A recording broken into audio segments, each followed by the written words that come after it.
If you do not understand white supremacy, what it is, and how it works, everything else that you do understand will confuse you.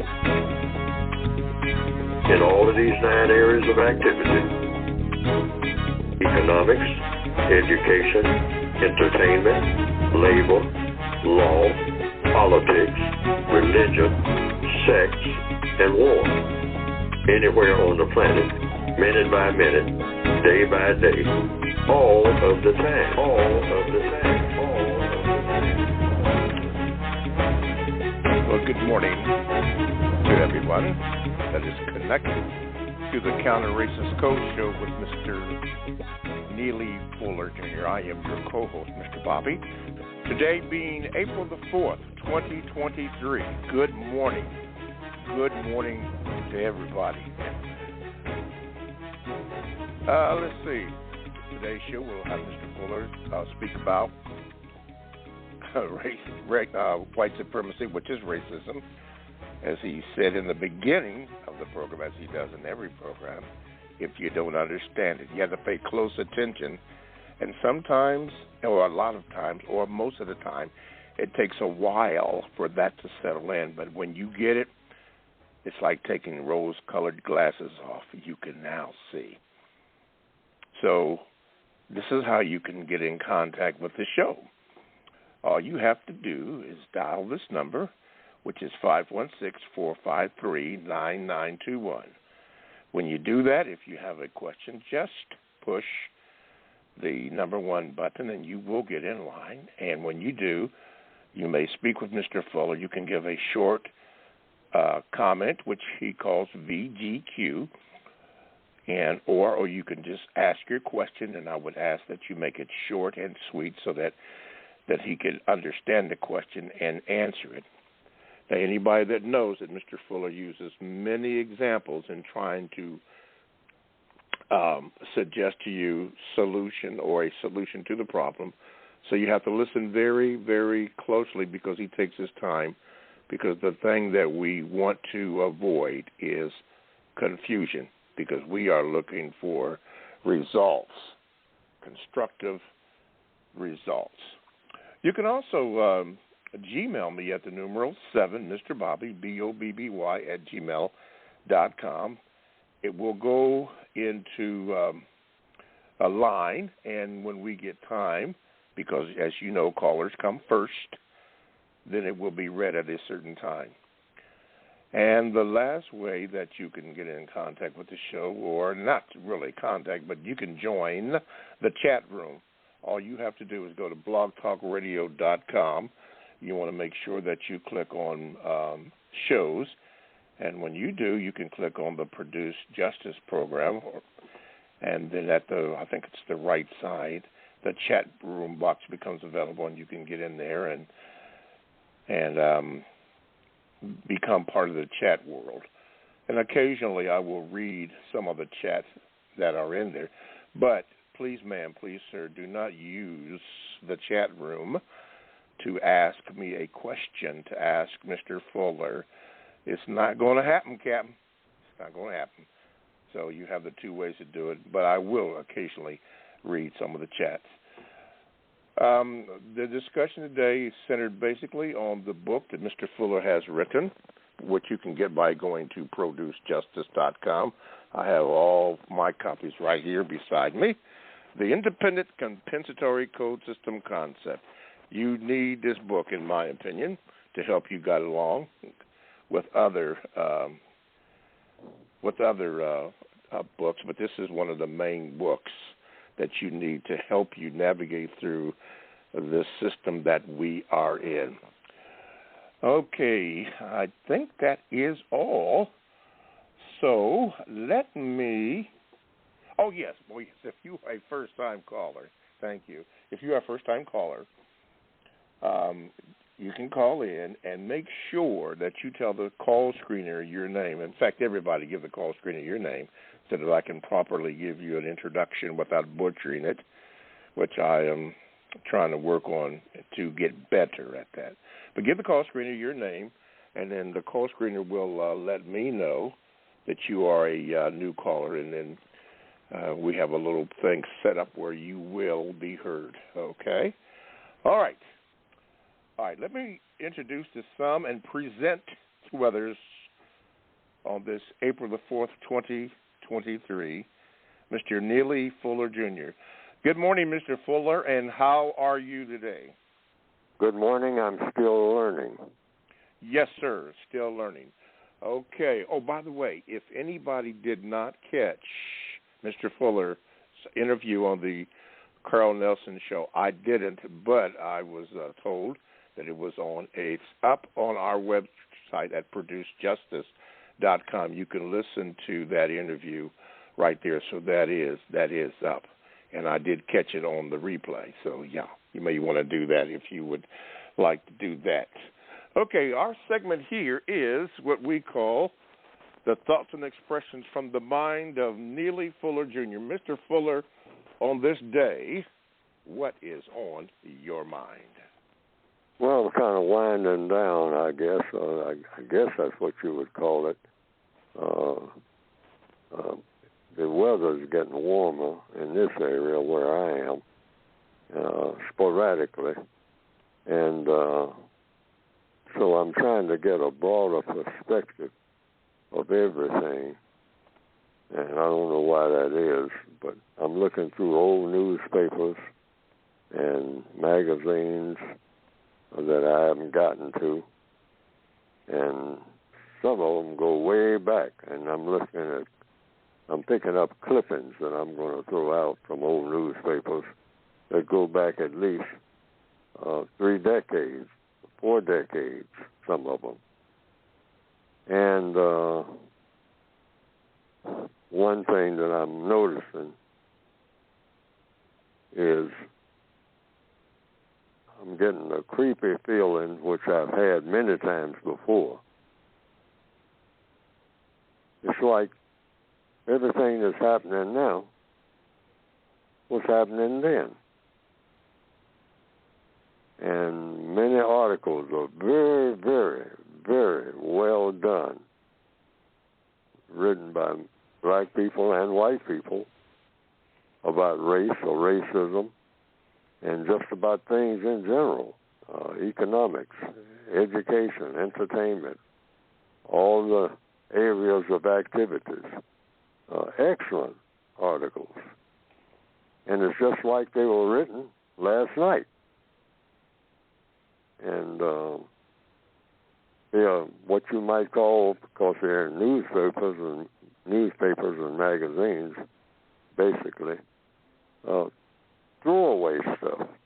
Because most people throw, clip out of newspapers. You just read the newspaper and read one page in the newspaper and turn to the next page.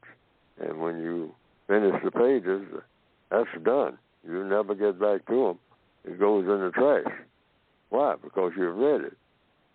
But actually, you could take those same old articles and put them in books, and it'll all be fresh again. And I've been noticing that recently because I've been doing some of that. This spring, looking through old articles, et cetera, et cetera. And here's something that I ran across, something that I kept.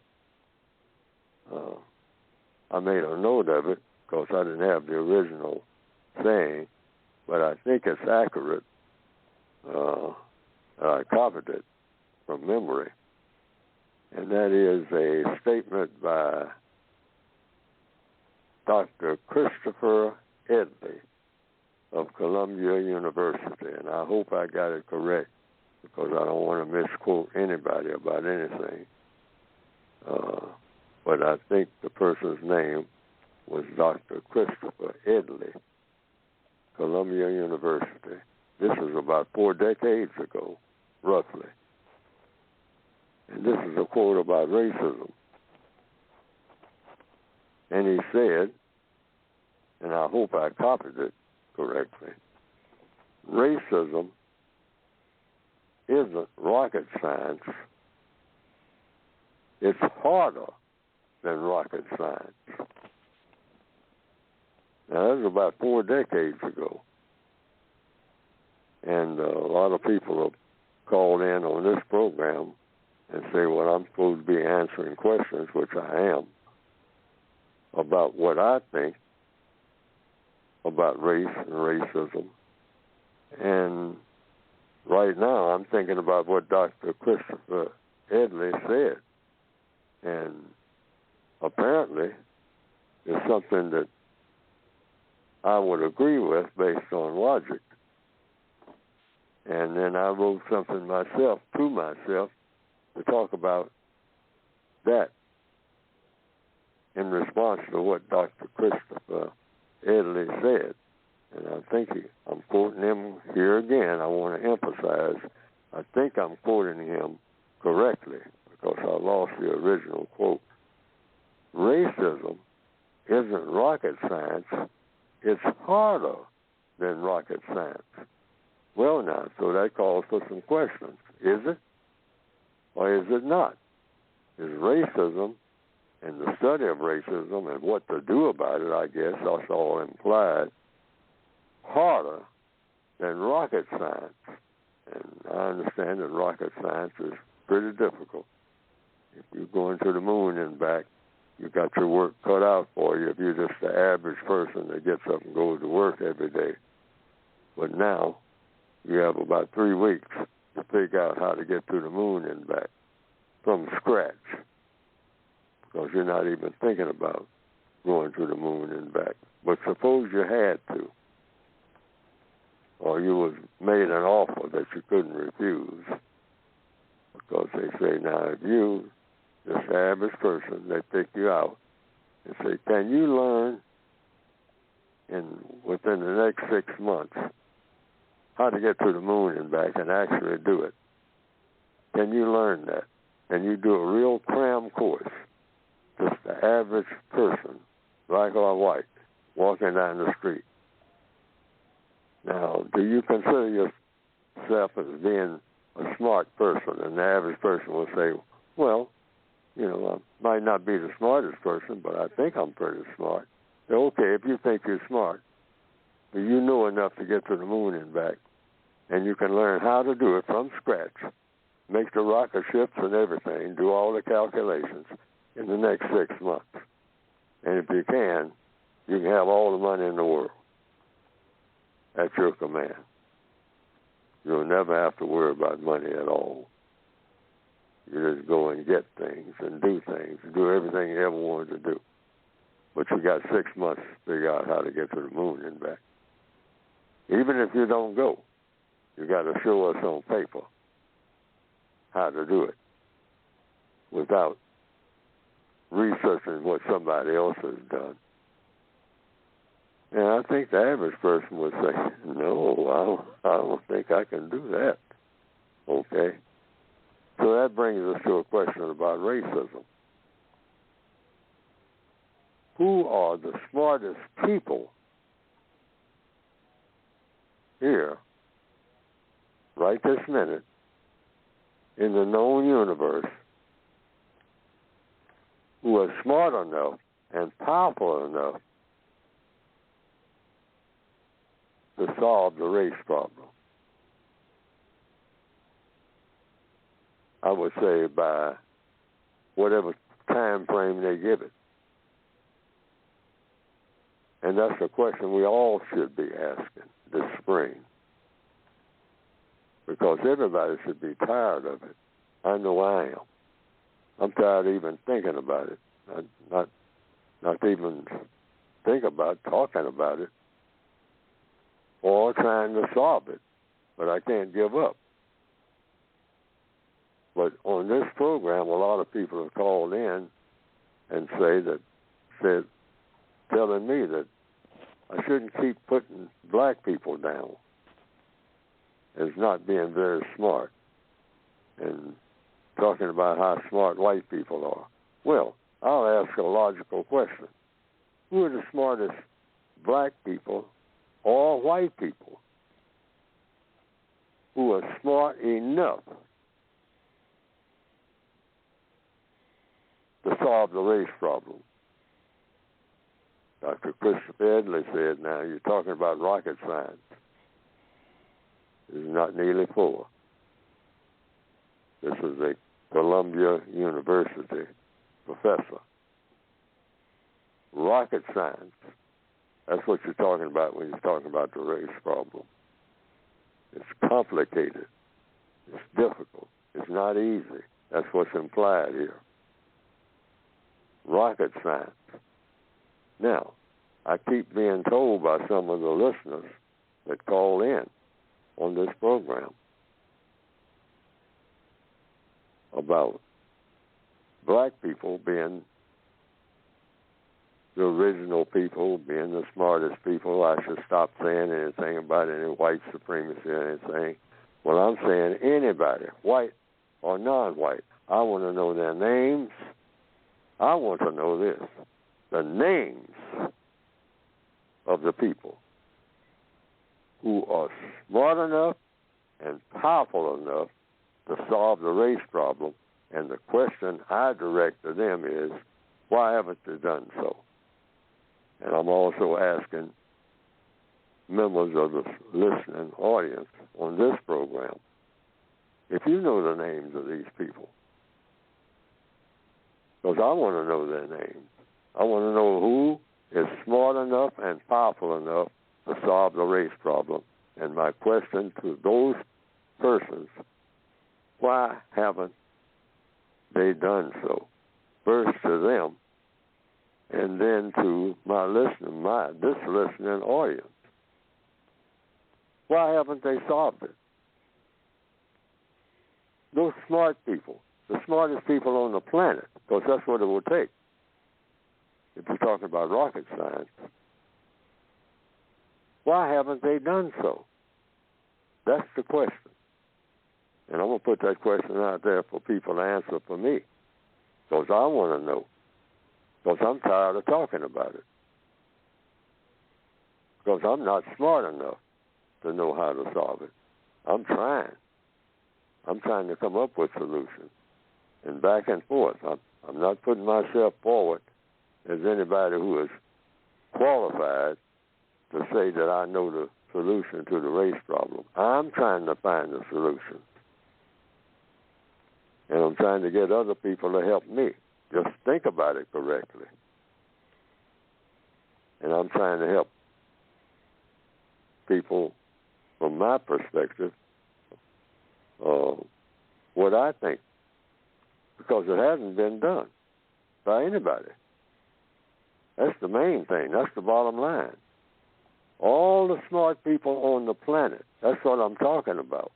Not ruling anybody out or leaving anybody out. But I hear that there are people who are smart enough. Well, I want to know who they are. And I think everybody should know who they are by now. Because this is getting kind of late in the day to keep writing books like Neely Fuller has done about the race problem. This should be a done deal a long time ago. It should be laughable to be talking about the race problem in 2023.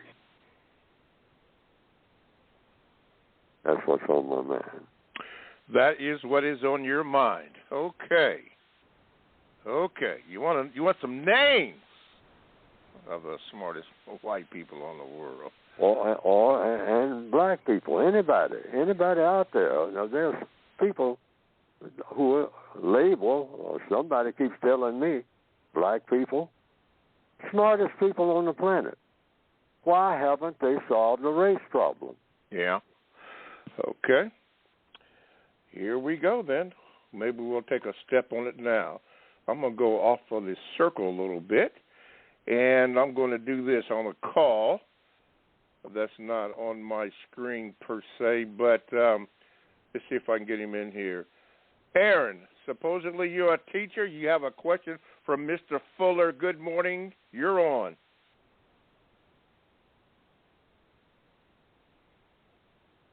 Okay, Aaron. Okay, maybe you had to go to class. Okay, Rita. I did it, but he wasn't on there, so we'll go to Delbert in Texas. Yeah, Delbert, you're on with Mr. Fuller. Good morning. Good morning, Mr. Bobby. Good morning, Mr. Fuller. Yes, sir. I have a morning, question. Sir. I have a question from the Word Guide on page 373. Yes, sir. 373? Yes, sir. Okay. It's pertaining to soul, and it has in brackets racial, and it's a term to apply to, number one, the will plus the ability to think, speak, and act, to use truth in such a manner to produce justice and correctness. And it has, number two, the will plus the ability of a victim of racism, non-white people, to eliminate racism, white supremacy. My question is, why did he put the word racial in brackets after the word soul? Page 373. Yeah. 373 near the bottom. Near the bottom. Mm-hmm. And the question is what now? Why did you put the word racial after soul in defining the word soul? Oh. Well, because people use soul within other contexts. I want to make it have context. You know, sometimes people say soul music, or in religion they'll talk about the souls of people other than their bodies. Speak of body and soul. They kind of go together. That your body will deteriorate, but your soul goes on and on and on. In many religions, that is the case. So I just wanted to make a difference, that's all. That I was speaking in terms of how it's used racially in this particular context, according to the code, because I wanted to be specific. Context is everything when you talk about word usage. And I didn't want to add to the confusion that I was talking about anything specific like music or something like that. I wanted to put it in a racial context, or in a strictly traditional religious context. You have what the soul means in the Hindu religion, and you have what the soul means in Christianity. Now that's different from what people are talking about, say, for example, when you talk about soul music. For the most part, people will immediately think about something different altogether. Mr. Fuller. All right. Yeah, go ahead. One more. You defined it as the will plus the ability to think, speak, and act, to use truth in a manner to produce justice and correctness. Why did you define it in that manner? Because I decided to. That, and you can use it or you cannot use it. That when you're talking about soul, you're not talking about within, like I just gave a couple of examples, the Hindu religion or the Christian religion, so that, for example, I gave two examples, distinct examples. A person is talking about soul music. Well, the person's not automatically thinking about something racial, or the person may be thinking about something racial. And then another person might not be thinking about anything that's racial at all, or anything dealing with music. They say, well, no, we're talking about your soul. I'm a Christian, and we're talking about saving your soul. I'm not talking about saving some records. I'm talking about the essence of what you really are as a person, not just a body. You have a soul that needs saving because it's not going to be saved.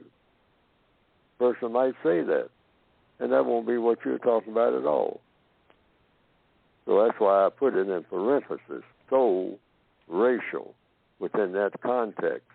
So that you know that I'm putting this word soul within a racial context. And then I said how it should apply. Okay. I hope it is kind of specific. All right. Maybe it isn't, because apparently, and like I said, I admit that I've written one of the worst written of the best of the worst written counter-racist volumes ever put together. But I say it's still one of the best, but it's very poorly written by my own evaluation of scholarship. I could have done a whole lot better, but I had to rush to get it out. Yes. All right. Thank you, Delbert. Call again. Okay, we're going to try this again. Okay, Aaron, get ready. Get ready, Aaron. See if we can get you in. Okay, wait a minute. Nope. Okay, what's happening here? Okay, as Triple H said, maybe it's the usual suspects. I'm trying to get you in here. Robert, I can't get the 301 in. Is there any reason? Whoops. Let me try it again. No. Okay, wait a minute. Okay, Aaron? Are you there, Aaron? Because I hear some phone rattling. Okay. Not happening, Captain. Okay, tell you what. Then we're going to go to Cleo. Hey, Triple H, I tried. Couldn't get him in. Got Cleo. Go ahead, Cleo. You're on. Good morning, everyone. Long live NFJ and forever live Logic. My sincere thanks and appreciation to you, Mr. Bobby, to Robin, Sharon, and Moonpie, and the entire CRCS crew. Mr. Fuller, what would be the next logical step in the people area activity of labor wherein you and your other non-white counterparts have yielded constructive and productive results over the past year in your department, and the usual suspects have taken notice of this and have not been able to criticize as they have in years past or make you out to be the black sheep of your unit, and has recently made a decision that will impact your ability by way of removing staffing personnel and resources that enable you to continue to yield constructive results relative to your job duties, and have made a decision that is fixed and is unyielding regardless of any logical questions you ask regarding that decision, and the decision has been made apart from your input. What is the next logical step? I'm trying to get the essence of your question. I have problems doing that. No worries. So, in a situational context, when you in a what? In a situational context of labor, and you work with other non-white. Talking about labor. Yes, sir. Okay. And what about labor? And you're working with other non-white. And okay. You've been able I'm working with other non-white people in the area of labor. Yes, and you're producing constructive results. And I'm producing constructive results in the context of labor, working with other non-white people. Yes, sir. And the usual suspect. And the usual and what suspect, now? And the usual suspects make the white supremacists. Make a fixed decision that will disrupt your ability to continue to make constructive results. And the decision is fixed. And there's nothing you can do. There's no questions you can ask. you're just left with that decision. What is the next logical step to take? Okay, the white supremacists are doing things to disrupt black people who are in the area of labor making progress. And they have disrupted it successfully. Well, it depends on what you mean by what they did. You've got to always go by what they did. Black people are doing something that had a constructive result. The white supremacists moved to stop them from doing it. That's what you're saying, correct? Hello? Correct. I was muted, Mr. Fuller, but they unmuted me. Correct. And you say that they have actually shut it down. It depends on what it is they were doing. You got to go into detail about what they were doing. I did, but you didn't catch the gist of it. But here, I'll repeat it. What they did was they have removed personnel, which is valuable resources to be able to produce constructive results. Well, you point that out. You just take one thing at a time. They moved the personnel who were producing the constructive result. So you raise questions. Why did you take away the people who were producing the constructive result? And you want it in writing with somebody's signature on it and a date. If you're talking about a job type situation. You were doing an excellent job, and the people who had the power to do so took away the people who were doing the excellent job. So the logical question, of course, all problems are solved through the process of questions and answers, and you want your answers in writing. Why did you take away the people, the key people that was making everything work the way it ought to work? Why did you remove them? Whomever brought about the removal, that's who you address it to. That's the first thing you ask is, who did this? And then why? And then how do they plan for the job to be continued in a successful manner when you remove the people who were doing the job in the successful manner? That's a question. You don't accuse them of doing nothing. You just say, why? What happened to the people? And how do you expect the job to get done without the people who were doing the job? Okay. All right, Cleo. That's the codified response. Yes. That's the response I always gave. Why? How are we going to continue without them? See, just a series of questions. That's all. You just ask questions.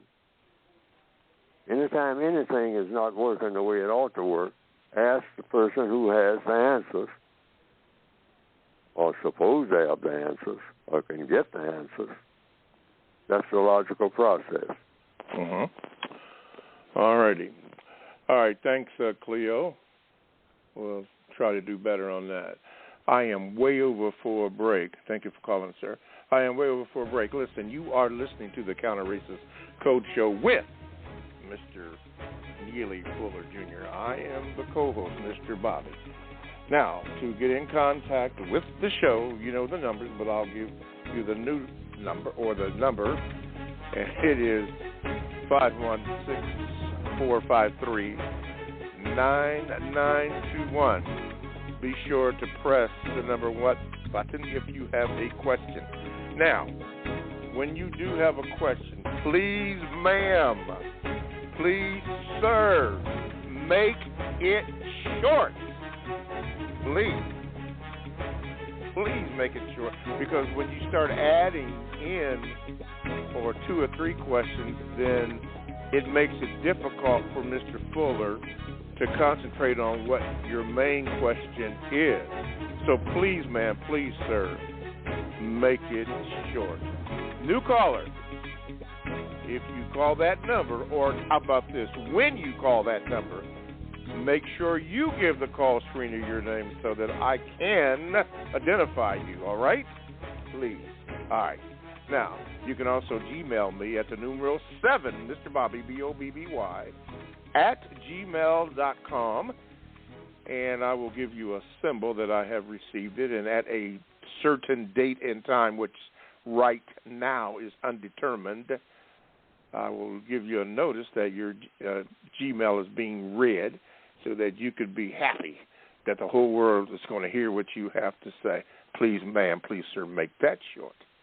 All right. And lastly, you may join the chat room by going to blogtalkradio.com.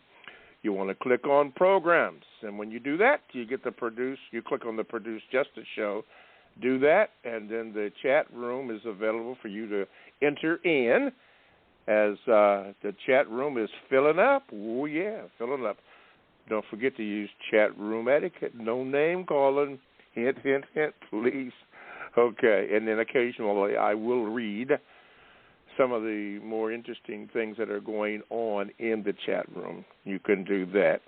Now, more importantly, as my sister in the DMV has done, AAA Rita has given a book to, and probably several books to people. That book is the United Independent Compensatory Code System Concept. She has given that, and people have liked it, and people are beginning to call in and listen to the show with questions. That's very good. Appreciate that contribution. Appreciate that to the struggle. But make sure that you go to producejustice.com and get your copy of the books. And I understand that the books are overseas, particularly in the UK. I was reading something about that. And Brother Sloan down in South Africa, I don't know what's happened, but they're getting some of that book. People are hungry for this knowledge because this is going on all over the world. And, yes, the usual suspects would like to sabotage that by various ways, and I'm not even going to go into all that stuff. But the authentic book, go to producejustice.com. That's producejustice.com, so you can get the real. Okay, speaking about the real, let's go to New York City. We're going to go to Tess. It says Tess there. All right, Tess, good morning. Good morning. First, I have a VGQ, then a short question. I will try to say both under 2 minutes. I'm sorry if this is long, and I'm sorry if I keep going on about this. Mr. Fuller, time and again, you prove using logic that you remain one of the most knowledgeable non-white males on issues regarding race. I formulated my own thoughts regarding killing from last week, specifically the story of Cain and Abel. The death of Abel was the effect of Cain's God contempt and lack of power, killing, or people killing people, and words such as humanity and life cannot coexist. Therefore, in a system of white supremacy, human life will be treated in an insignificant manner. Without knowledge, one lacks power. Without questions, one lacks knowledge. Without answers, one is confused. Confusion led to Cain's lie on answering God. Where is Abel? I know not. Am I my brother's keeper? Cain knew where Abel was. He was the keeper of Abel's body when he decided to take Abel's life. Truth and knowledge are power. Do not lie to yourself or others in the system of white supremacy. If you respect yourself, no one can ever disrespect you. Human life is devastated by lies under the system of white supremacy. Truth, justice, and correctness, in other words, respect, will help dismantle this unjust system. So ends my VGQ. As well, I had a quick question if there's time, Mr. Bobby. Ask your question, please. Mr. Fuller, do you have a desire to speak about the code on broadcasts, podcasts, and or shows other than the ones you frequent? If so, can people contact you somewhere to set up an appointment? Thank you. No, I have no way of doing that because I would be overloaded. I couldn't get anything done if I was set up that way. This is the only vehicle that I have for doing it, other than the book, this podcast, and occasionally I'm on somebody else's show, the Rock Newman show or the Carl Nelson show, but that's sporadically and occasionally. And but a one-on-one, I just couldn't exist. There's no way that I could do that in an efficient manner. I would be overwhelmed. Mm-hmm. Okay. All right. Thank you, Tess. Mr. Fuller, are you? Do you still do the radio? Not Radio One, but the Kahari show, whatever the name of that show is. No, I don't. You don't do that. Okay, good. Okay. Right. All right. Thank you very much. I would certainly like to, but I've been limited in doing that. Okay, that'll be fine. Okay, let's see here. I think we're going to go to Chris Houston. Chris, you're on with Mr. Fuller. Go ahead, please. Now wait a minute. Come on now. All right, Craig. All right, Chris, you're on. Is that the usual suspects, or what's happening? Okay, I can't accuse you, but the usual suspects must be in play. Okay, Chris, we tried to get you in. Miss Nicole! Hey, you're up, Nicole. Let me see if I can get you in here. This is not good. Hey, Mr. Bobby. Oh, Mr. you can. Fuller. Okay, go ahead. Good. Thank you, dear.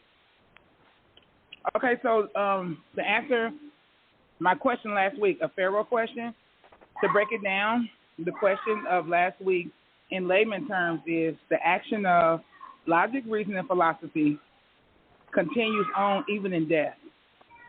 To me, that's reincarnation as a result of any ancestor or anybody as a Martin Luther King, John F. Kennedy that went on before me.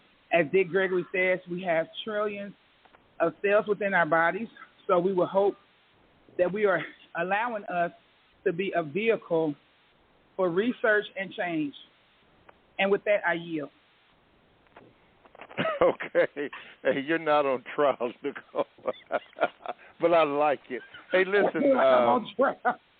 Yeah, you said you yield. Okay, Nicole.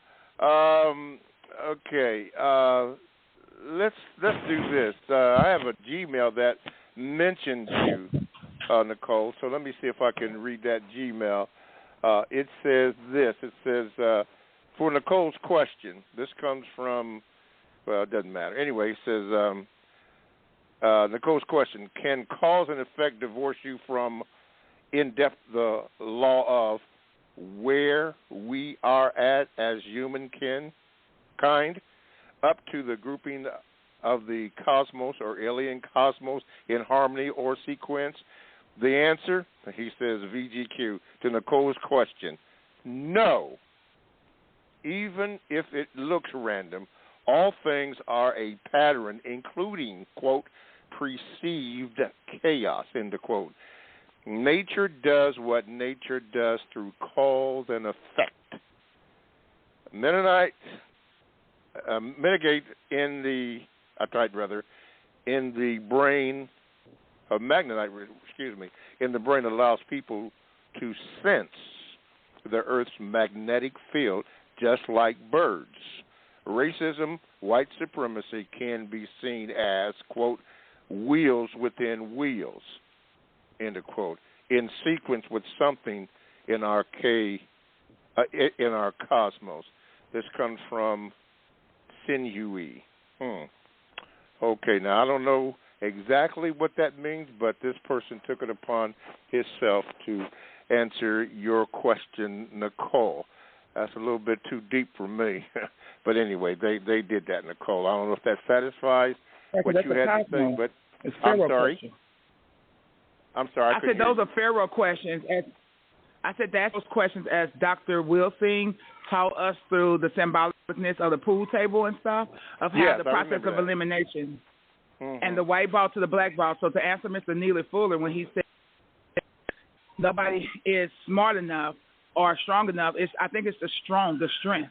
Because in Martin Luther King and them, they had more strength and a spirituality, even though they was putting Christianity stamp on it, which was wrong because that was from indentured slave doctrine. So I do thank Neely Fuller for no matter how hard the task is to answer our questions. And again, I yield. Y'all have a great day. Okay. Thank you, Nicole. All right. And with that, thank you, Nicole. And with that, Mr. Fuller, since he yielded, what about your book? Because a lot of people seem to be are beginning again to inquire about your book. So let's take this time to speak about your book for the suggestions that you make in your book. Well, first of all, I say that no problem can be solved. No major problem between the people of the known universe can be solved without solving what we call the race problem. That's what I believe. Now, there's a lot of probably millions of people who will say, oh, no, that's not the biggest problem on the planet. There's a lot of other problems that come in before then. But that's the conclusion I have come to. So any person who comes to another conclusion, what's the biggest problem on the planet among the people that has to be solved if you're going to solve the other problems between people? Number one would be the race problem, in my opinion. Now, those who have not come to that conclusion, the book is not for them at all. And here again, I want to emphasize, the biggest problem among people on the planet Earth in the year 2023 is what you call loosely the race problem, or the problem of racism. That's the biggest problem. And that you cannot, absolutely cannot, solve any other major problem between people. And when it comes people and people, now, if you're talking about people and animals or something like that, or people and things, that's a different category. But if you're talking about problems between people, you can't solve any of those problems, in my opinion, Neely Fuller's opinion, without solving the race problem first, or in the process of solving other problems between people, like killing, for example. You're not going to solve problems, any problems with people killing people, without solving the race problem, either as a part of solving these problems or solving the problem prior to the killing stopping. Killing is not going to stop. That's the conclusion I've come to. Black people are not going to stop killing each other, for instance, without you solving the race problem. That's going to continue automatically, regardless of what you do. That's on automatic. The babies that are being produced by black females and whatnot, the white supremacists are going to see to it that some of them are going to die by violence. Some of them. Great numbers of them.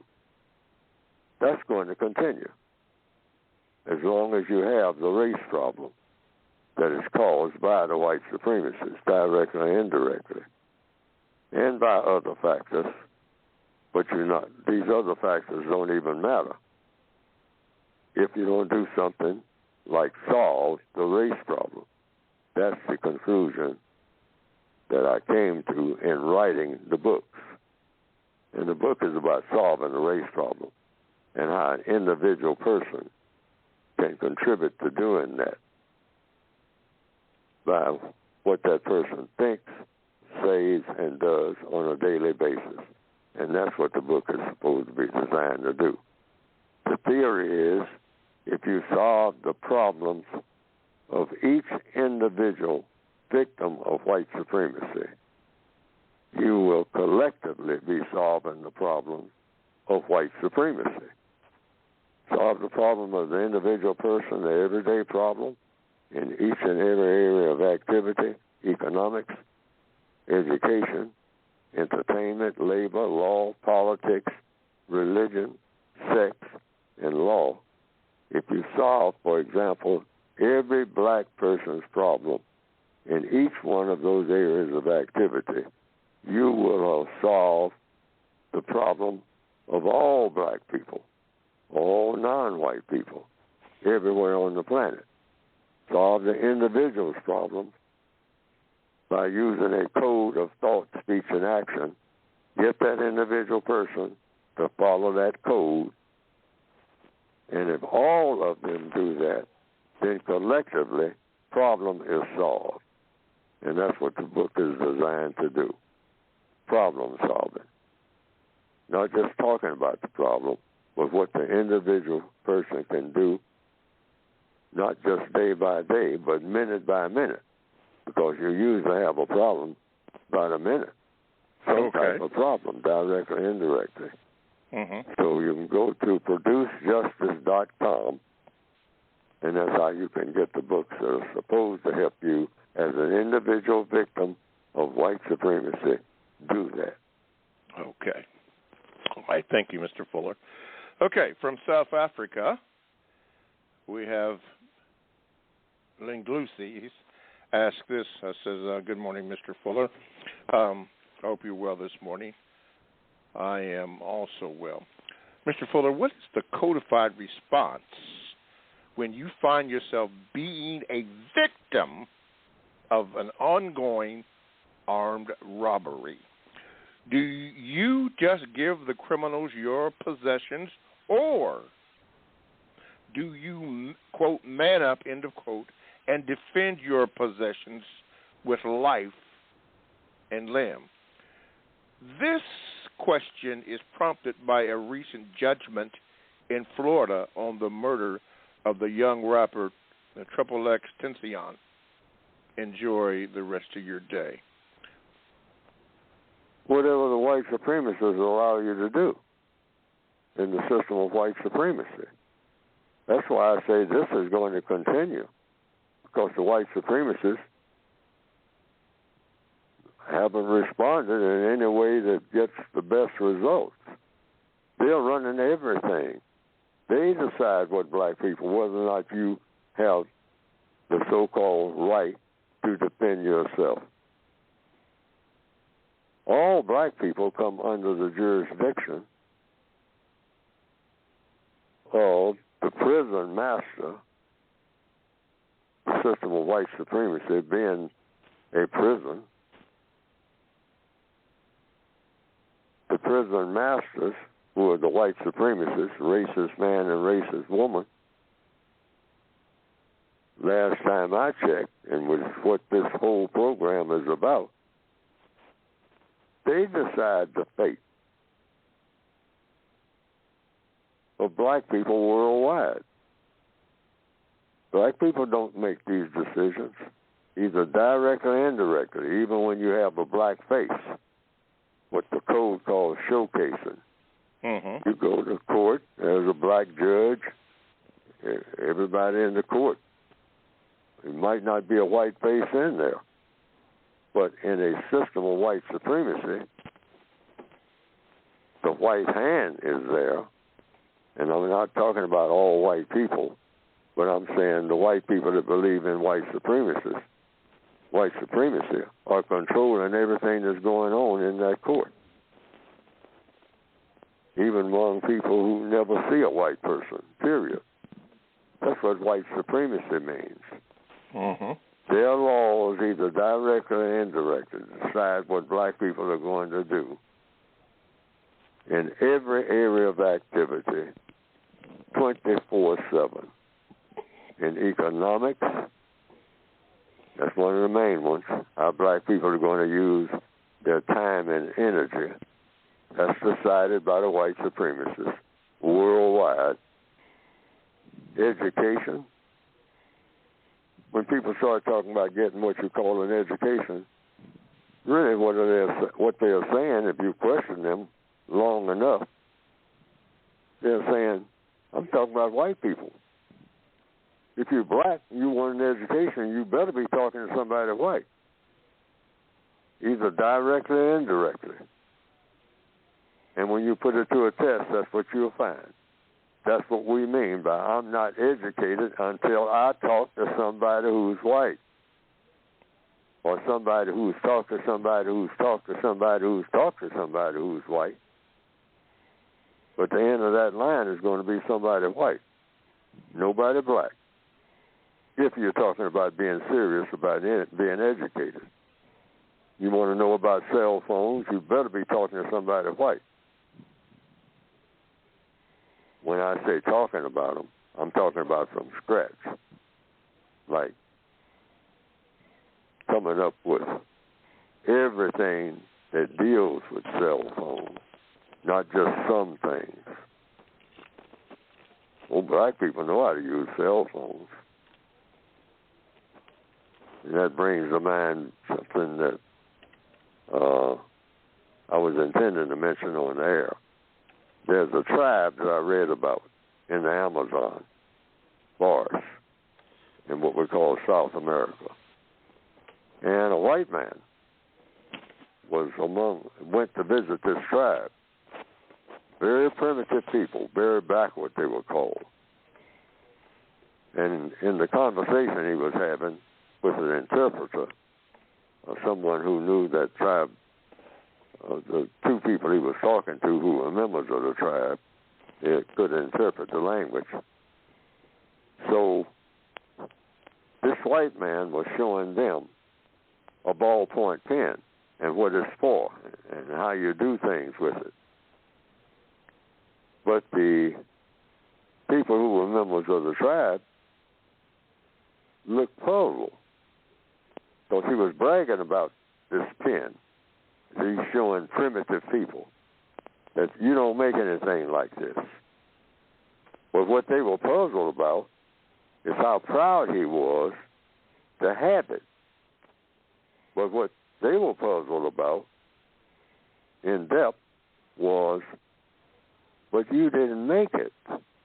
Some other white person made it, a black person maybe. I don't know the history of the ballpoint pen.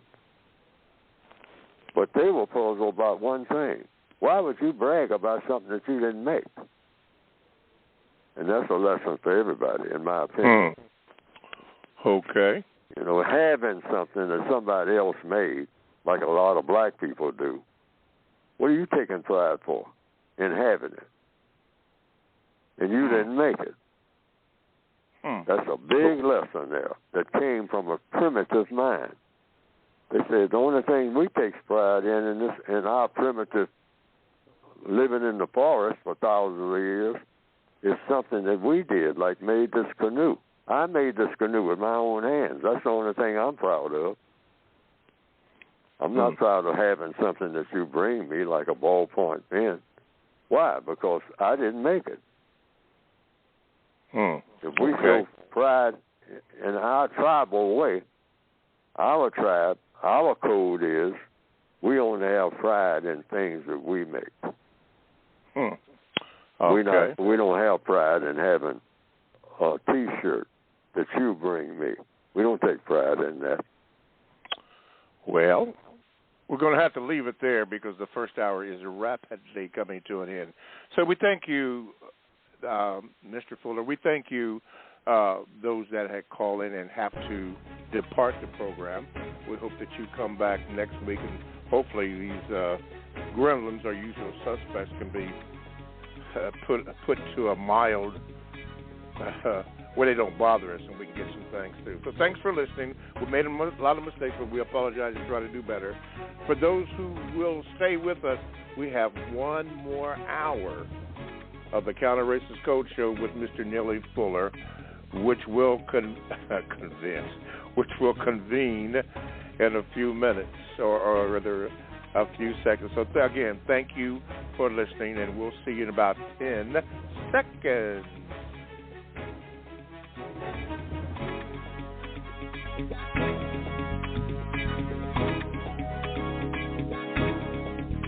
Okay, welcome back to the second hour of the Interracial Code Show with Mr. Neely Fuller, as it is just now 10 a.m. in the eastern part of the concept called the you-know-what.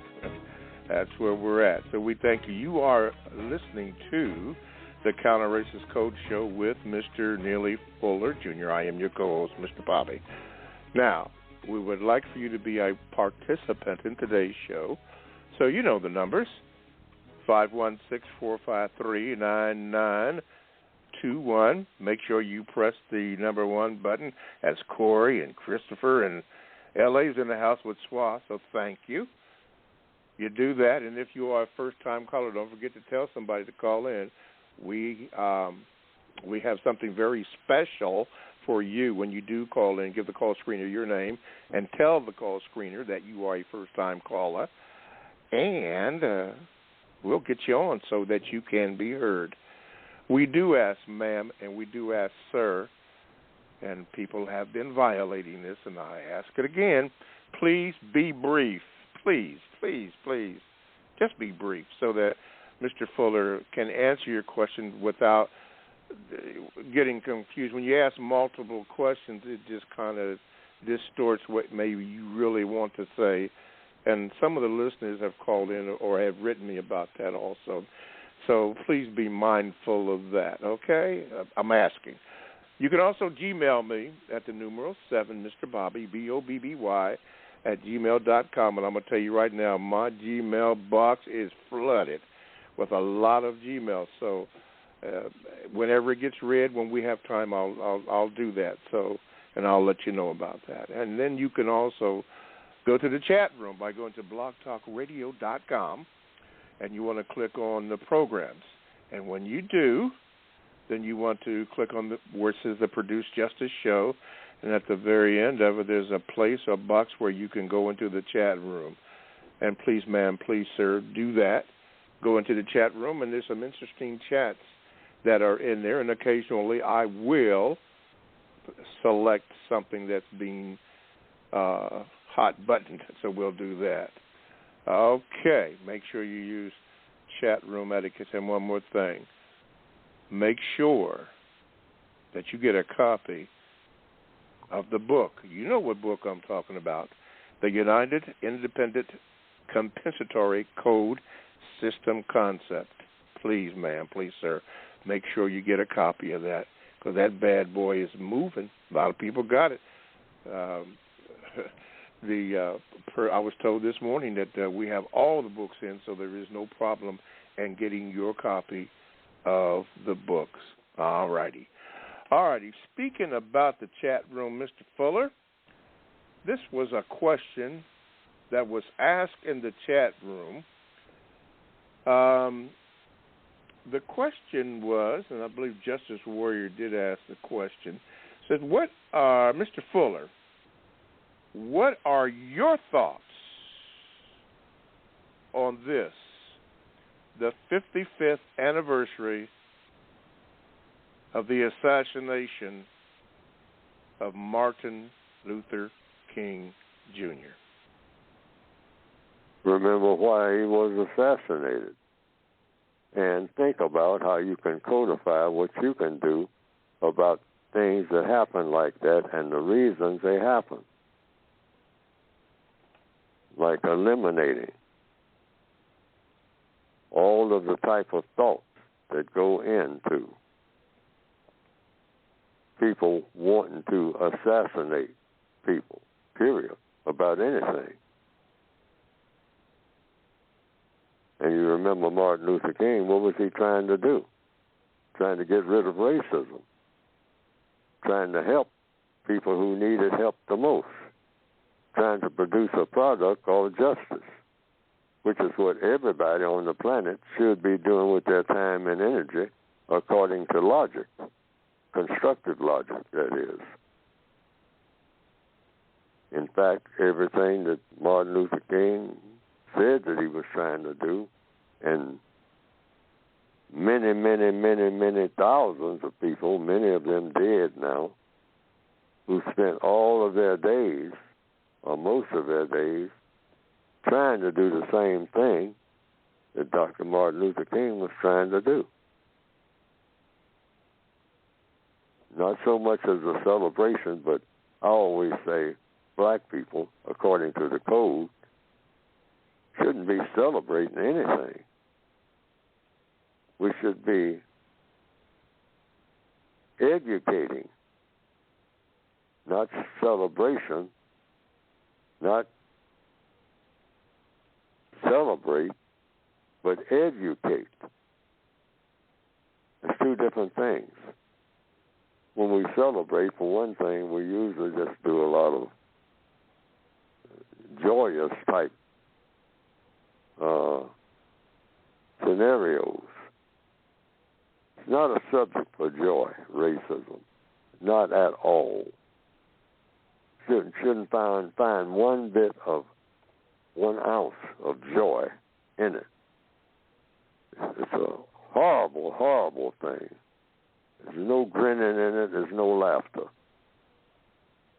The minute somebody mentions something about race, all the laughter should stop.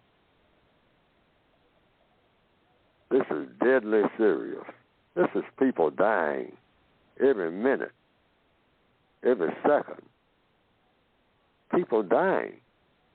That's serious. That's not a joke. Stepping outside your door and bullets flying. That's no joke. That's not an occasion for grinning and giggling or getting out in the middle of the street and seeing, how many dance steps you can cut. Nothing connected with that,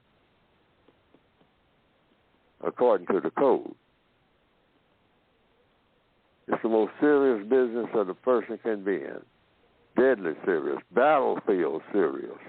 Mm-hmm. Where they're carting bodies off every second or two. Major disasters, like tornadoes. Is that a time to start giggling? Nothing funny about that. You got to roll up your sleeves and get real serious if you've never been serious before. Ask the people who just went through a tornado. Yes. Are they out there dancing and giggling on top of what's left of everything they've worked for? I don't think so. Okay. So we should be just as serious about something that's causing all this serious damage, like the race problem. Yes. All righty. Thank you, Mr. Fuller. Thank you very much. Okay, people. Come on, the clock is on us because I'm looking at it. Thank you. The team has got me a little clock on my left-hand side. All right, be brief. Be brief. Corey, Milwaukee, in the house. Let me get you. Okay, Corey, you're on. Greetings, Mr. Bobby, Mr. Fuller. Mr. Fuller, my question is, in the area of labor, when a fellow non-white person is causing potential disruption and problems for the other non-white employees, at what point in a codified manner should I contact law enforcement or white people to come and deal with the situation if my efforts to be codified are proving ineffective? Thank you. All righty, Chris. Mr. Fuller? Well, you just ask questions about what should be done, should and should not. And you start with the person who is causing the problem. You ask them about what? One thing that you keep your focus on, according to the code. Constructive results. And go to page 171 and 172. That's the catch-all for the entire book that I have written. The textbook, workbook for thought, speech, and action for victims of white supremacy. On page 171 of the 2016 edition and 172, it's very short. You ask yourself, what do I want to do? It always comes down to what a person wants. What do I want to do? Why do I want to do it? How do I plan to do it? And what do I expect the constructive result to be? Well, right now, you should want to straighten out this problem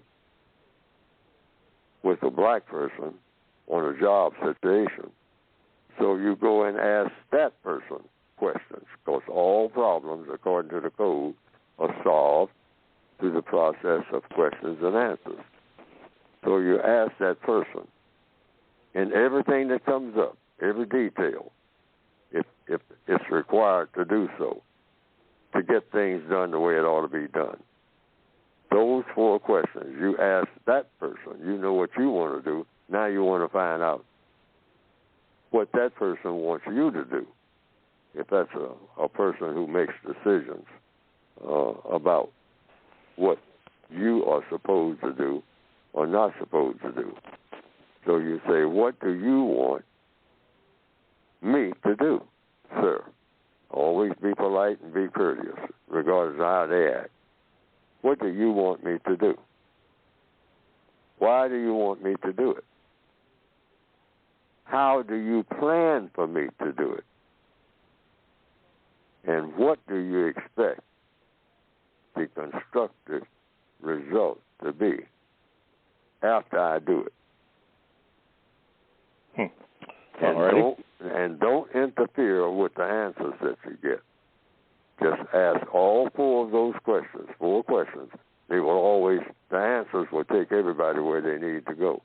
Now, after they answer the questions, have some more questions ready about the questions, about the answers that you got. And they will lead to some white person's office, I think.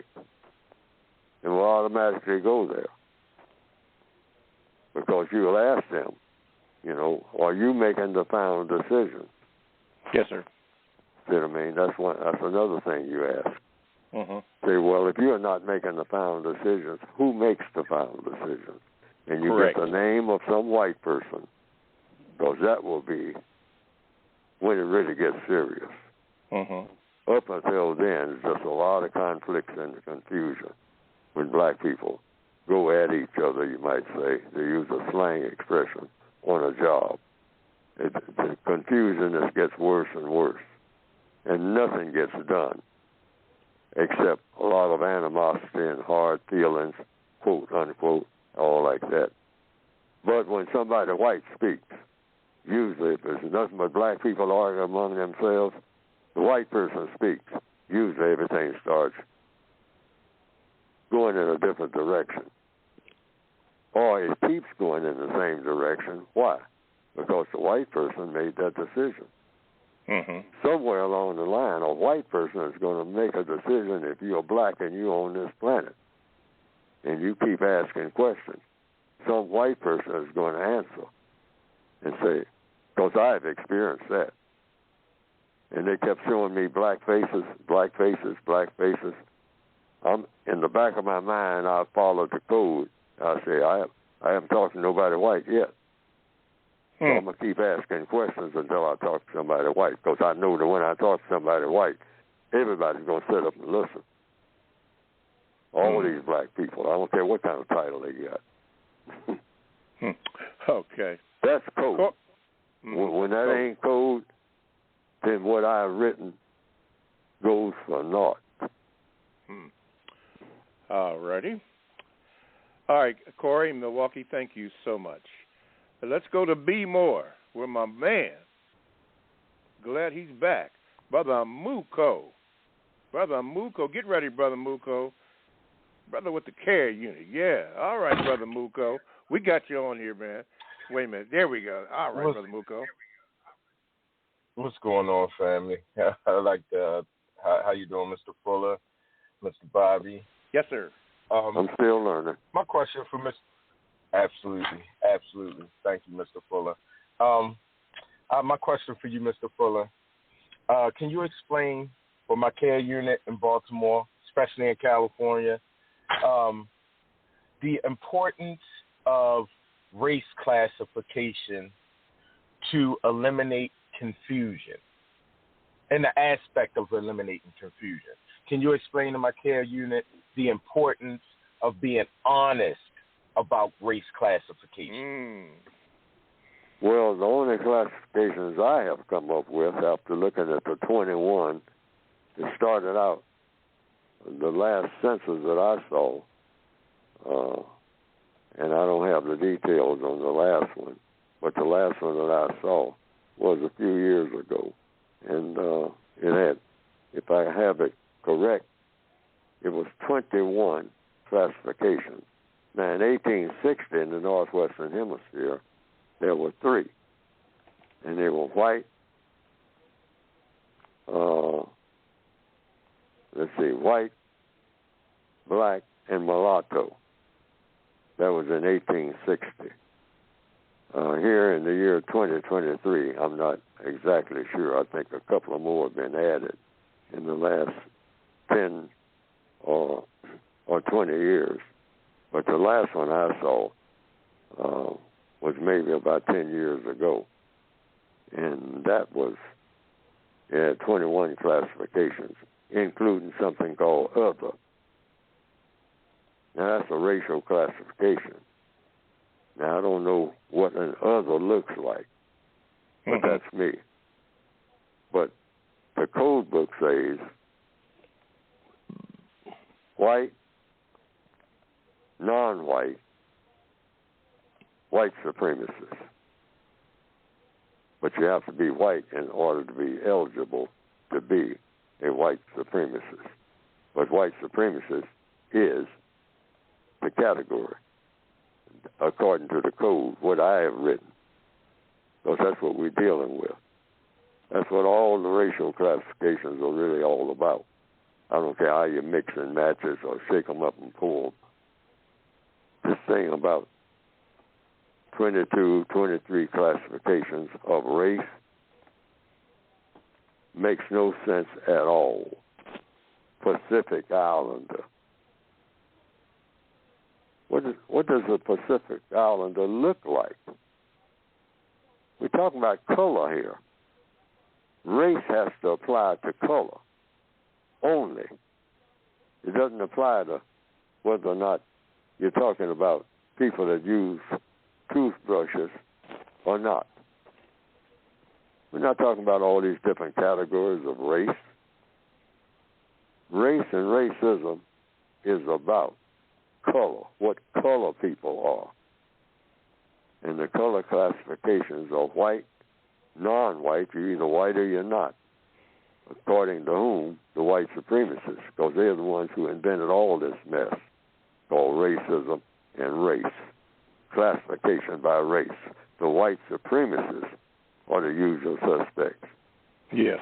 And this is the only thing I've ever heard from anybody. Mm-hmm. Who said that they have done research on it about race. Everything else has been something like ethnic groups or tribes. And I have been making a list of the different types of government, and it just goes on and on and on. I would say it's everything from what you call dictatorships to colonial governments, to tribal governments, to capitalist governments, to gangs, to gangsters, a government called labor union.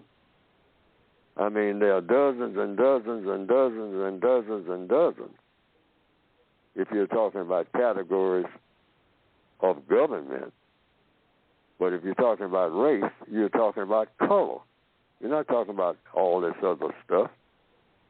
You're just talking about color. And in the color categories, you've got white people, non-white people, you're either white or you're not, and you've got white supremacists. And they are the ones who decide what the non-white people of planet Earth do or don't do in all areas of activity, unless Neely Fuller has been misinformed, and so his book means nothing if you don't stick to those categories. Mm-hmm. White, all right, non-white, white supremacists. Okay. All righty. Thank you, Mr. Fuller. Thank you, Brother Muko. So happy to have you back with us again. All right. Be blessed. Be blessed. There's a question I was going to ask. Oh, yeah, Mr. Fuller. What is, in your opinion, what is a care unit? I hear this term so much, and some people have been asking about that. I said, well, why don't you call and ask Mr. Fuller? But anyway, I'm going to ask for them. What do you classify as a care unit? Well, when you say family, for instance, black family, no such thing as a black family in the system of white supremacy. The white supremacists don't allow it. That's a flat statement. No such thing as a black family in the system of white supremacy. Yes. Families that are black were abolished whenever that so-called black family came under the jurisdiction, the judgment of those white people who practice white supremacy. You lost your family whenever that happened. Wherever you are on the planet, and you're black, you say you got a family here in the year 2023. No, you haven't. You have a care unit. That's like prisoners, because we're all prisoners once you come under the system of white supremacy. And you care about each other. But you're just cellmates. You're not a family anymore. The family was broken up when you became prisoners, when you became under the authority and the power of those white people who practice white supremacy. Family's gone. The tribe is really gone. Even though you have the customs and all like that the white supremacists allow you to have. But the tribe is not really your tribe anymore. It's theirs. They have abolished your tribe. Why? They make the major decisions about where you're going to be. That's what you call all the indigenous people throughout the world. They say, oh, no, I'm the tribal chief. Where do you get your orders from? To be a chief even, or to have a chief's authority. Anytime the white supremacists step in, you don't even have the title anymore if they take it. They'll say, we're here now. What are you talking about? You're the chief. You're not the chief or nothing. And you say, yes, I am. You can ask my people. Say, your people come under me, just like you do. Don't forget that, boy. Solly. You know, whatever nickname they want to give you. Okay. All righty. So now we know. Okay. From the Gmails, this is media hash. But anyway, here's the question, Mr. Fuller. According to your code, under the area of sex, you've mentioned that as long as white supremacy, the system of white supremacy, is in operation, it is incorrect for a non-white person and a white person, natural/biological male and female relation, to be involved intimately. If this could be briefly explained why, for clarification purposes, that would be great before proceeding to my question. Well, by intimate, you mean sexual intercourse. That's what the book says. Okay. I don't remember writing nothing about being intimate. Okay. I said, intimate is broad. I'm talking about sexual intercourse. Okay. Anything else, riding in a car or whatever, or looking at each other, or looking out for each other, helping each other, being on an ambulance crew, whatever. I was talking about one thing. Sexual intercourse. Okay. It should be an agreement between the white person and the non-white person everywhere on the planet. We haven't settled this thing about race yet. Mm-hmm. So let's put that off for the last thing we do. We just agreed to do that. Now, people are going to continue to do it, but I'm saying, according to the code, you shouldn't be doing it. And there shouldn't be any hostility connected with it. It should not be. It's just say, we want to do it. The fastest way to do it without making another problem is get rid of the system of racism. And that's not the first thing you do, is hop in bed. That's not getting rid of it. That's making it worse for the people who object to it and making it worse for you. See, it's a codified procedure. Say, we'll save the sexual intercourse for last, even though we are burning for each other. But see, we can't let our emotions overwhelm logic. It's not the best thing to do. It's not the best way of going about solving this problem. Let's talk first. Get familiar with each other first. Get to the place where we're very comfortable in all areas of activity, including economics, okay? Before we go hopping in bed and then think about now how we're going to make this work.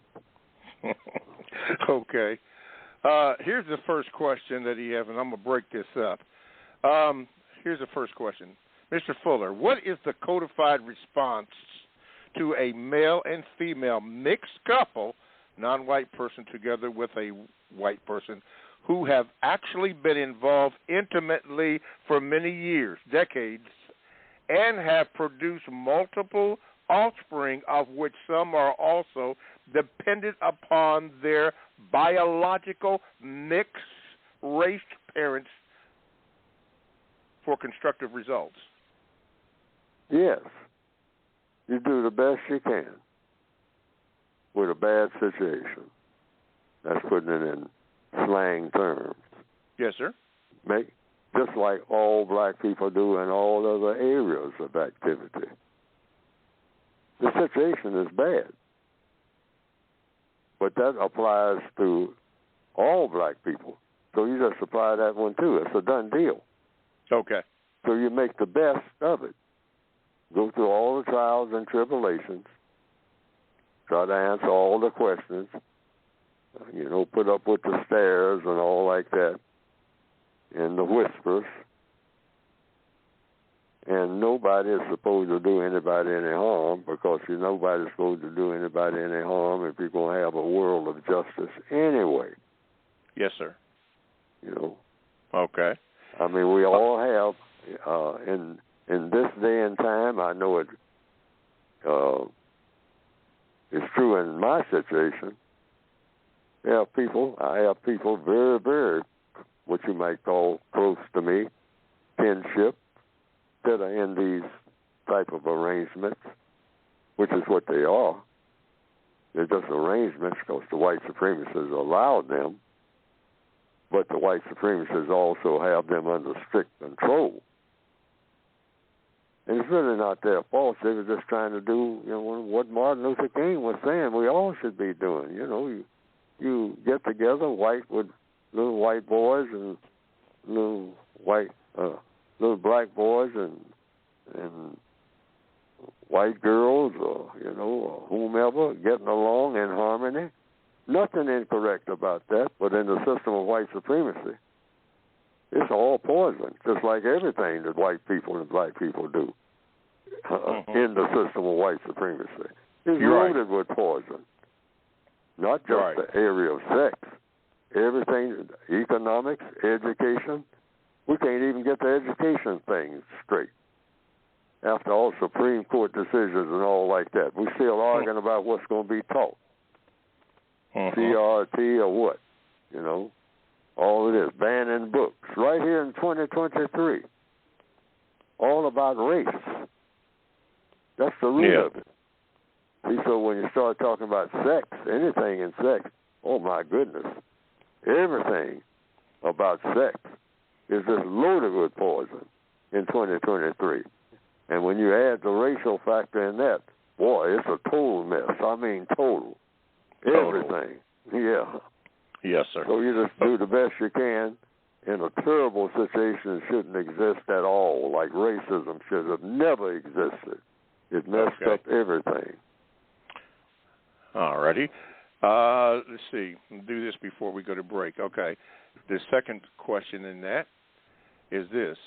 Mr. Fuller, would it be more constructive for that, quote, mixed race, quote, end of quote, couple to sever their, quote, relationship, end of quote, or only cease from participating in, quote, intimate sexual activities, end of quote? That is a code suggestion that's in the code book. Just don't have sexual intercourse. But most likely, people are going to continue to do it. But they should continue to do it with that in mind. I got to get out of here after I get out of this bed. After I get out of this bed, I got to get out of here or do something to solve the race problem. That is my mission. That should be in the middle of the climax, in the back of your mind or in the front of it. I'm not enjoying this the way that I ought to enjoy it. Why? Because I got to deal with this race problem. That's what both people should be thinking about. Okay. That's what both people should be thinking about. According to the code. Okay, before I get to the third question, let me take a quick break here. You're listening to the Counter-Racist Code Show with Mr. Neely Fuller, Jr., and we're happy to have you on. To get in contact with this show in the remaining half hour, call 516-453-9921. Press the number 1 button if you have a question or comment. And if you're a first-time caller, make sure you give the call screener your name so that I can properly give you an introduction. You can also Gmail me at the numeral 7, Mr. Bobby, BOBBY, @gmail.com. And when I get it, I will give you a symbol, and it will be read at some date and sometime in the future. And lastly, you can join the chat room, which many have. I'm proud of you, chatters. A lot of you are in here today. Just go to blogtalkradio.com, and you want to click on programs and get the Produced Justice show when you do that. And then hit that, and then there's an area there for the chat. You can get into the chat room and become part of the conversation that is going on in there. And I will at some point or at some time read some of the chats that are going on in there. Also, make sure that you get the book, The United Independent Compensatory Code System Concept, by going to producejustice.com. Producejustice.com. It has all the information that you would need about the book, about past shows, past programs. It's all on there. Go to producejustice.com, and then you can get that information, all that you need. Okay, thank you. Well, I got you covered, so let me finish this last question here. Now my screen went dark, but let's see if we can get it back. Okay, the last question here from Media Hash, I believe it was. It says, Mr. Fuller, if the, quote, mixed race, end of quote, couple appear to be producing constructive results, he has that in parentheses, for themselves, their offspring, and other people, and also appear to be committed and, quote, happy, end of quote, being together, would either action from question 2, that is ceasing their relationship or intimate activities, actually be constructive if ceasing from either one of those ended up in producing a non-constructive result for any party involved, including the offspring? Well, I think I answered that question before, but I'll answer it again. For those who are already in that type of arrangement, and those who are planning on getting in that type of arrangement. It's not the way to go. But if you're in the arrangement, you make the best of it, and by the best of it, you do something to end the system of racism, and you do it constantly because you're in the situation now. It's just like being in a part of the prison, which is what that is, and actually the non-white partner is being taken advantage of, but that's a given anyway in the system of white supremacy. It's the white partner who is in the strongest position in the system of white supremacy. That's what white supremacy means. So it's uneven. That's why it's prohibited by the code based on logic. It's like a prisoner having sexual intercourse with the warden of the prison. The white person in that quote-unquote arrangement is, in the system of white supremacy, the prison master, part of the prison staff. So the non-white person is being taken advantage of because it's not an equal situation. You can't have a black person having sexual intercourse with a white person in the system of white supremacy without the white person becoming more and more dominant, and the black person becomes weaker and weaker. That's just the way it works. Sorry about that. Because the black person is in a subordinate position. The prison master having sexual intercourse with the prisoner. The prison master is the dominant person in that arrangement. Prison master having sexual intercourse, the illegitimate prisoner of war, racially speaking, we're in a war. So a prisoner is captured in that war. But the prison masters, one of them, goes into the cell, has sexual intercourse with the prisoner, and then walks out and goes wherever he or she pleases to go. But the prisoner remains in prison. The prison uniform being his or her color. That's the way it is in the system of white supremacy, if you're talking about racism. And so, whomever the prisoner is, they make the best of the situation that they're in. They're already in it now. And if they elect, volunteer to have sexual intercourse with the prison master every time he or she comes into the cell, well, use your own judgment as to whether or not you are helping the system of white supremacy or hurting it. Mm-hmm. Okay. That's it. That's it. All right. That was from Media Hash. I don't believe I got that correctly. All right. Thank you, Mr. Fuller. Let's go out to L.A. and Swall. Get ready, Swall. Here we go. You've been on it for a minute. Here we go. Here we go. Swall, good morning and welcome to the show. Greetings, Mr. Bobby. Greetings, Mr. Nicholas Jr. I have two brief questions. Mr. Nicholas Jr., are white people cowards? Are white people colored? Cowards.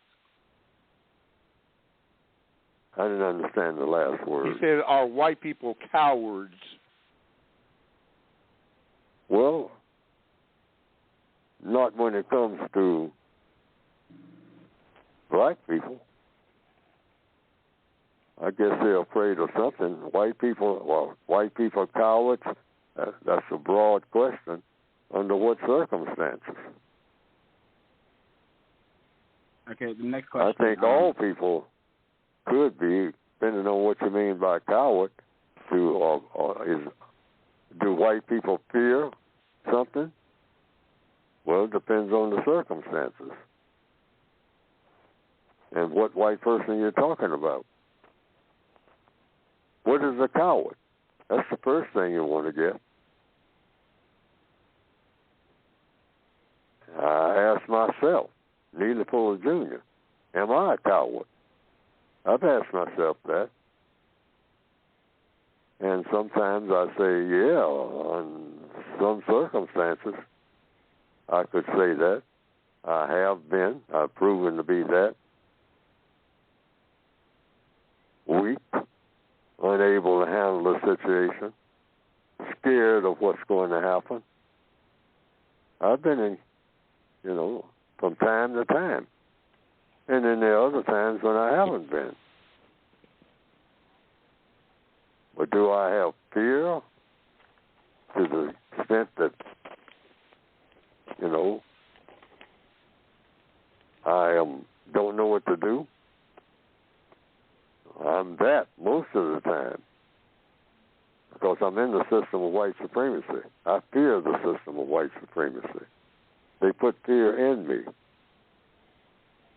When I go out in the street, I'm afraid that I have fear, subliminal fear, hopefully intelligent fear, that's what the code calls it, that I won't get shot before I get back to my place of where I think that I might be relatively safe. So okay. Yeah, I've had, you can say that I was a coward. I've been robbed. And I chased the people that robbed me until I realized they had a gun. I mean, it came to me. My first reaction was to get angry, even as I gave them my money. And that reaction made me, when they turned away to run away, I started chasing them. Was that a smart thing to do? Was that a brave thing to do? I came to the conclusion that was stupid. I was not armed. They were. Now, you can say I wasn't a coward. Well, that's true. But was that intelligent? Was that logical? No. Okay. What's your second question, Swah? The second question is, are non-white people cowards? Depends on the circumstances. You're talking about individuals now. And when you say, and somebody is being a coward right now who is non-white, and somebody isn't. Somebody is very bold right now. So these are, you have to take these as individual cases. Was a person a coward in this circumstance? And was a person a coward in that circumstance? But generally speaking, non-white people are subject to the system of white supremacy. Now, a question is asked, just what you just said. Are non-white people cowards? Still, according to logic, depends on what context you're talking about. Now, are non-white people fearful of the white supremacists? I would say, according to evidence, yes. I wouldn't say that they're cowards, because there's such a thing as intelligent fear. And I just gave an illustration of being robbed and chasing the people who had robbed me at gunpoint. Mm-hmm. And I chased them, and I got no gun. Now, was I showing that I had overcome cowardice by doing that, or was I being stupid? Illogical. My conclusion was, when I think about it, how close I came to being dead. Absolutely, that was stupid, what I did. Mm-hmm. Mm-hmm. But now a lot of people can say, well, he wasn't no coward. I guess you could be right, but dead right. All right, yes, Suave. Now you're talking. Thank you, Suave. Thank you. This comes from Black Tony, Mr. Fuller. He says, are you or we a sum total of all that we know or don't know? And if so, why or why not? Are we the sum total of all that we know and all that we don't know? Yes. Okay. Yes. And then he says why or why not? Because that's what we are. We got to be made of something. So we're the sum total of something that the Creator created. That's why. Now, why we were created is within that question. Why were we created? Now, in answer to that, according to the code, I say we were created to solve problems. And why do I say we were created to solve problems? That's the next logical question. If we were created to solve problems, why were we created to solve problems? Because we got problems. Yes, sir. All right. And what's the biggest problem that we have in the year 2023, according to logic and evidence? Race problem. The race problem. Okay. Thank you, Mr. Fuller. Thank you, Black Tony. Going down to South Africa again, Brother Lungizi said this. Again, I hope that you're doing well and that your listeners are also well. In the film, Mr. Fuller, Do the Right Thing, there are black males who sit around throughout that hot summer day talking. A lady passes, and one of the males says something to this effect of, quote, I bet I can sleep with her on payday, end of quote. Mr. Fuller, should black males make such comments about black women? Enjoy the rest of your day. No. Regards from Pretoria, South Africa. I'm sorry. Go ahead, Mr. Fuller. No. That's one of the black male's failures. Having the correct interaction with black females. That's a huge failure on the part of all black males. We have failed the black female miserably. And we should be very, very, very, very, very cautious about criticizing anything about a black female. And sometimes black females can do some things that are really terrible. But it's because of the failures of black males all over the planet Earth to do what they should have been doing. And that is, for sure, not let anything happen to a black female that should not happen. And terrible things have happened to the black female, and black males have piled it on. Terrible things. Taking out our anger and not measuring up to being men. Failing at that. And then taking it out. Every type of foolishness you can name in our interaction with the black female. the white supremacists' fault that that's been continued. They have piled it on too. And black males pile it on. Nothing but misery. We bring the black female nothing but misery. Even when it looks like we're helping. We're not. Because they carry us. They give birth to us. All the generations. And look at the kind of world we have made it to receive the offspring that they're going to produce. What has the black male been doing? Showing off. That's what we do. And in that movie, which is on the movie list that I have on my website, producejustice.com, Do the Right Thing, that title alone by Mr. Spike Lee, who produced the movie, says it all. Because one of the characters in the movie, played by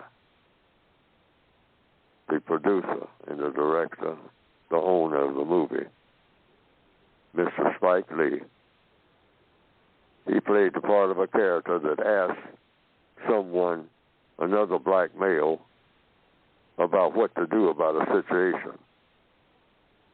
And the answer was real simple. Do the right thing. Do the right thing. And that should really apply also to every black male and every person, really, on the planet, 24/7. Figure out what the right thing to do is in every circumstance. What is the most what? What does the code call it?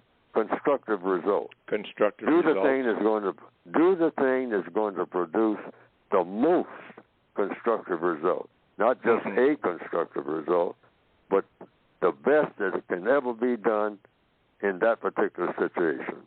Do and say the most constructive thing that will ever be done and said. Yes, sir. That is the whole code right there. That's the whole code. In your interview that I watched several times and still watch it over and over and over, that you had with Dr. Randy Short, it was called You're Interested in the Results and Not Hot Air. People having meetings upon meetings, but nothing is getting done. It's just like a bunch of hot air. And I heard you say on the video that you're interested in results. And that reminded me of when you had that talk with that sergeant that you often refer to. And basically he was telling you, at least according to my understanding, that when you were talking about something that a soldier was doing, he pointed it out, that how that person was working. He was interested in results rather than you going in there or talking about this or that and the other. Can you elaborate a little bit on that, about how we should look for results and not just meet just to be meeting and nothing getting done? Yes. I went into the supply office, which is where he was, this black sergeant, and he was typing. And so I came in to make a report. And my report was, I made the report about what we've been doing. And I said, and we've been working very hard, Sergeant. And without even looking up, he said, I don't want to hear anything about that. I don't want to hear anything about hard work, Fuller. He says, I can show you right here in Japan, which is where we were. See, I can take you just a few steps from here and show you some Japanese that are out there right now doing some work. See, if you take a look at them, you'll have a heart attack, the kind of work they're doing. He says, they are working. That's hard work. So I don't want to hear nothing about hard work from you or anybody else in this unit. He said, show me the results. He said, you go out there and take a look at them, you'll have a heart attack just watching them work. And I went out there and took a look, and that's the effect it had on me. They were very small people, And it just happened to be that way. I'm not saying that all Japanese are small. Right. Mm-hmm. Boy, but they were lifting oil drums. I mean, oil drums full of oil and putting them on the back of a truck.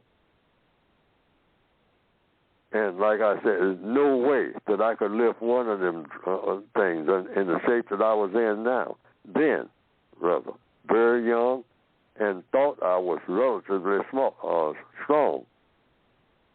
But just watching them, just a couple of them out doing it for a few minutes, I said, there's no way I can do that. I mean, my back would be broken, instantly. So I understood what he was saying. I just want to see the results. So you're talking about hard work all over the world. You got hard work. That's how you accomplish stuff. So that's a given. Don't tell me nothing about hard work. Show me the result. Now, when it comes to solving the race problem, yes, Mr. Christopher Edley that I talked about in the earlier hour is reported to have said, racism isn't rocket science. It's harder than rocket science. So that's a way of talking about hard work. That's the way of talking about. Let's get to it. Okay. Because somebody knows something about rocket science. Match that when you start talking about being smart. Mm-hmm. Okay, before we close it out, why do people seem to have meetings upon meetings, table a meeting, and then have a meeting on that, and then nothing gets done? Entertainment. Black people need to tell the truth. Black people are starved, minute by minute. For what? As far back as I can remember, being entertained. We're so miserable. Anything that seems like it's the least bit entertaining, we want to be a part of it. So when we have a meeting that's supposed to be accomplishing something, our tradition is that meeting is just us showing off. Yeah. And then finally capping it off with what? Food and dance. Yep. That's what we're going for. Yeah, we'll Lots meet again of people next week. look at church that way. Food and dance. We're gonna get down. We're gonna boogie in the aisles, even though it's gonna be gospel music. We're gonna boogie. We're gonna be showing off. We ain't come there for nothing else. No results. Yes, but we won't tell the truth about it. We'll lie about it. Why are we here? Are we here to do what we were made to do? What we were created to do? Solve problems? No, we're not here for that at all. We're here to pretend that's what we're here for. Yeah. And we're that way in almost every setting where you see a crowd of black people. Every setting. We are starved for entertainment. Okay. Got to leave it there. Starved for entertainment, meeting on a meeting with no results. Crazy. Listen, for everybody that's been on the air that asked questions or comments or have a VGQ, thank you. Thank you very much. We appreciate that. But the time on the clock is slowly going down, so we thank you for listening. Forgive us for listening. Forgive us and forgive me for the many, many, many, many mistakes I've made. I will honestly try to do better. Don't forget to get the books at producejustice.com, and I'm going to give Mr. Fuller the final word. Mr. Fuller, you have the final word. Go ahead. Final word is, everything that you do today, try to produce a constructive result in every move that you make. I got to get busy doing that now. And I hope that I did a little bit of it this morning, but I'll try to do better. All right. We'll try to do better. Thank you, Bob, for listening. We'll try to do better, and we hopefully will see you or get to hear from you next week. Thank you. Bye.